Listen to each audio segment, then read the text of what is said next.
let's transition that to be analytical about something that a leader did that we believe is poor leadership. Obviously, these midterms are really important. Obviously, there's a lot of weight around them, and it's interesting that the leader of one of the parties, or let's say leader of one of the parties, decided to interrupt the great momentum that they were getting and kind of hint to bring attention back to him, right? Yes, we're talking about the big red baby. That's what they call him, the big red baby or whatever. that joke of Donald Trump. Now, we've mentioned him a number of times on this podcast. Like we said, let's not be critical of the person. Let's be analytical of the behavior. We actually find it really interesting that the day before midterm elections were about to happen, Donald Trump doesn't announce. He just releases a statement where he teases that there's going to be a special announcement next week or a big announcement next week. Whereas obviously we assume he's going to announce that he's going to be running for president in 2024. Dr. Rod, when you're leading an organization and they're at this crucial point of a project or driving towards a particular outcome, and you then interrupt the progress to then draw attention back to yourself that's kind of irrelevant, what's your take on that as a leader? Well, I feel very uncomfortable about it. My thoughts when I heard what President Trump had done was, look, really, this is the last thing that is needed at this point in the campaign. And the reason is that Donald Trump is polarizing. Yes. And there'll be people who may have been thinking about voting Republican who change their minds. Now, we won't know that for sure.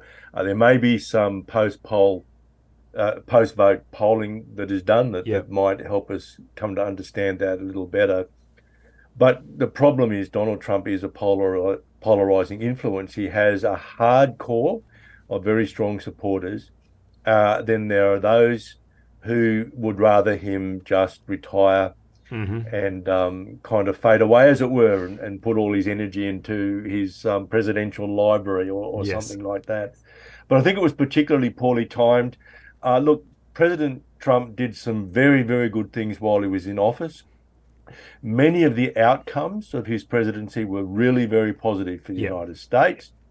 And unlike many other presidents, he did exactly what he said he was going to do during his presidency. There's no doubt about that. Certainly got scores on the board, certainly deserves some points for that. However, his flaw, I think, was that he was very strongly self-centered. Now, I don't necessarily mean that means he's selfish, but he was very strongly centered on himself and his own interest. And I think that has probably ended up costing him personally, and may well have actually cost him a second term as president.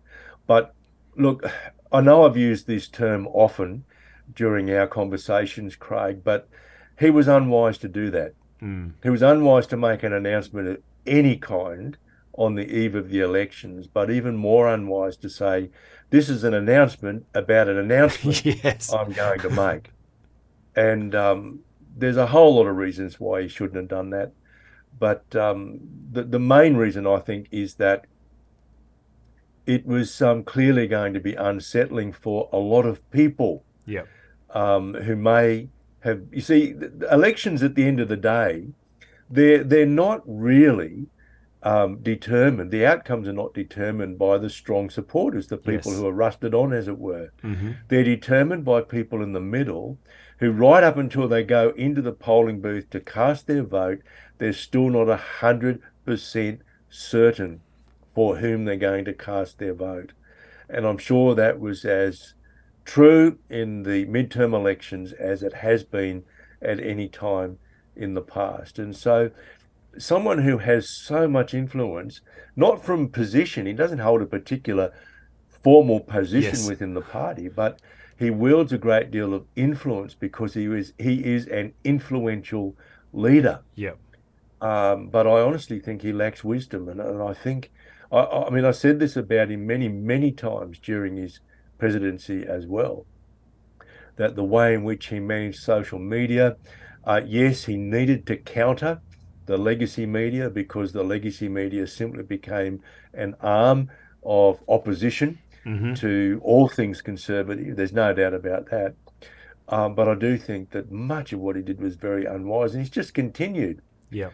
And look, my understanding is that he could have set up a commission of inquiry into the 2020 elections that could not have been closed down by the next administration, but he didn't do that. And as I think I've actually shared here before, I think his antics during the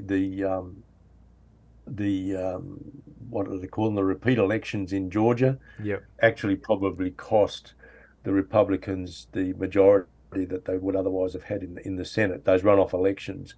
That's somewhat unique to the state of Georgia, and I see that the state of Georgia is going to have runoffs again for the Senate. So honestly, I think he would have been doing the party a favor by not saying anything. But the worst thing was to say, "I'm going to make an announcement about an announcement I'm going to make." An announcement about Not good announcement. form at Yeah. all. Yeah. No, very disappointing. Very disappointing. And I think that once again, drawing it back onto ourselves as leaders is it's really important for us to, let's say, read the room, right? Yes. Like, I think that there's a good leader isn't necessarily the person that is always pushing, because sometimes a leader keeps their mouth shut, keeps in the quiet, like just sometimes our team are just on a roll.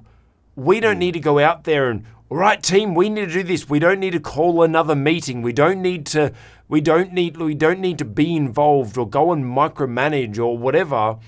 Sometimes a good leader knows when to just stay out, right? My team are doing great. Actually, it's quite interesting that I've been coaching business owners for now 11 years, and every single time the business owner goes away on a holiday, they come back and the business is running better every single time. Not like in some of the cases, but every single time they've come back to the business being in better condition and operating better than when they're in it, right? Because sometimes it's really important for the leader to just let the team do what they're doing, right? And I feel like we do that because our own insignificance, right? We want to feel a significance in a moment. We might be feeling a lack of, oh, maybe I need to be doing something. I'm not doing anything as leader, so I need to be doing something. Or maybe the team are getting a great result and we kind of, there's a bit of insecurity or jealousy or something like that we're trying to overcome or whatever.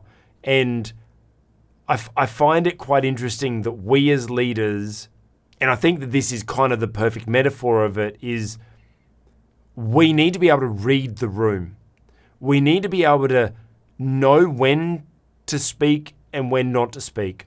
This is, I admit, Dr. Rod, one of my big challenges. I remember just before I left Australia, we were invited to be represented at a fairly influential meeting, and considering on what an Australian-wide association, what their move forward was going to be, and everything like that, and we were fortunate enough to be invited along there. And one of the biggest challenges I had in that meeting was keeping my mouth shut, right? Because it's like, so sometimes we feel the need to show how much we know, right? And other times, sometimes it's just important just to sit back and, I mean, that room was full of incredibly wise, experienced, influential leaders of the faith from across the state. And there's a lot to learn from a lot of people. And so I went into that meeting saying to myself, I'm not going to say a thing. I'm not going to say a thing because I just want to sit back and hear what everyone has to say. Now, as you would remember in that meeting, it seemed to get a little quiet. No one was saying anything. So I felt prompted to then, okay, I read the room. Now's the time. Now's the time to share, right?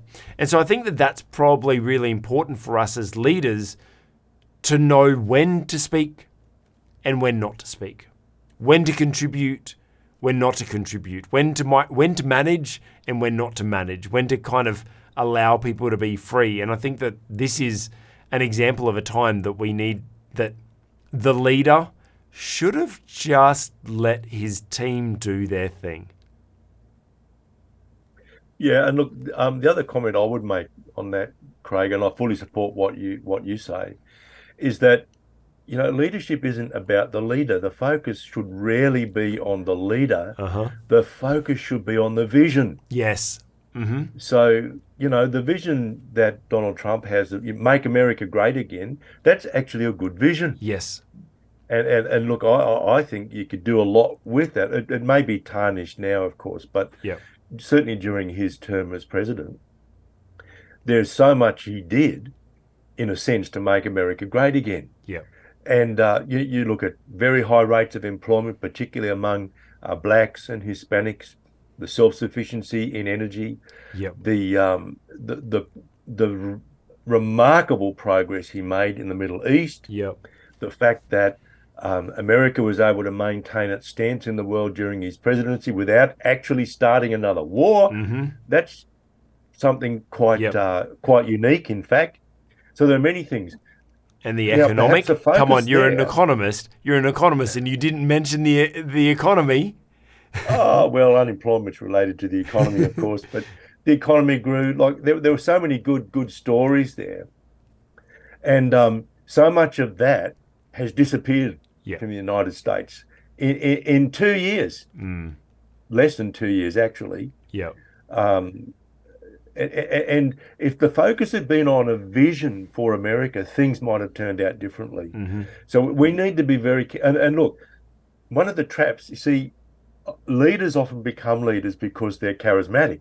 The downside of being a charismatic leader is that you tend to focus on yourself. Yes. Because a charismatic leader attracts followers, and you end up, I think, often looking, well, how many followers have I got? What are my followers saying about me? What are my followers thinking about me? And if you're not getting the right signals from your followers, then you do something to bring the focus back on you. But in fact, that's the downside of being a charismatic leader. And you've really got to focus on the vision. And I think one of the reasons why businesses do quite well when the leader is gone is because when the leader's out, it's the vision that remains. That's great. And I would suggest that if the leader goes altogether, things might not continue as well as they otherwise might. But certainly for a short time, when the leader's gone, their direct influence is also gone. And so you're actually left with the vision that the leader has provided. So that's really good. You need to focus on vision, and I think that holds in politics as it does in business, as it does in ministry. And to add to that, Dr. Rod, is yes, the vision is important, but also I feel like there are a lot of leaders are too focused on their vision and not focused on the people that they're being called to impact, or the people that are being called to assist them achieve the vision, which kind of leads us to the next point. Another Trump story, but how we often as leaders get too caught up in the vision and forget the people And we think that the people are just there to serve us to achieve the vision. No, like Jesus said, I've come to serve, not be served, right? The vision is not yours, and those people are not there to serve you and your vision. God has given you a vision, and you are leading the way, but there's also other people that God has called to that same vision that happens to be aligned with you. And we are there called to then serve those people, build them up, and encourage them.